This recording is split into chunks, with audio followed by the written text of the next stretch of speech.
One of the perplexing things about Parshas Pinchos is that the actual action takes place in last week's Sedra in Parshas Balak. Pinchos kills Cosby and Zimri in last week's Sedra. Only at the beginning of this Sedra is he awarded the Bris Shalom. So why the gap? Why don't we just start Parshas Pinchos a few psukim earlier so that the whole story is contained in one place? Perhaps the lesson is that when an action takes place which seemingly is impulsive and violent, we need to have time to reflect on A, that the act was done altruistically, and B, what were the long-term repercussions of that act. The gap symbolizes that, as it were, HaKadosh Baruch Hu looks back and says that act was not only done l'shem shamayim, but it was the correct thing to do.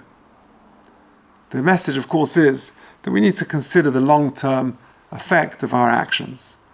A famous anecdote that in the 1970s, when asked about what he thought about the French Revolution, Zhou Enlai, the Chinese leader, replied, "It's too soon to say." And that's really a Jewish concept. The Mishnah in Talmud says, "Ezehu chacham haroya es hanoilad." A wise person sees the long-term repercussions of his actions.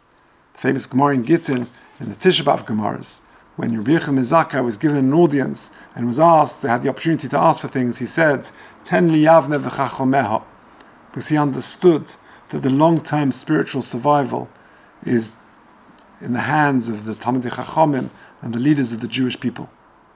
And that really is important advice, particularly to teenagers. When they're making important decisions, they should think about the long-term effect of their choices.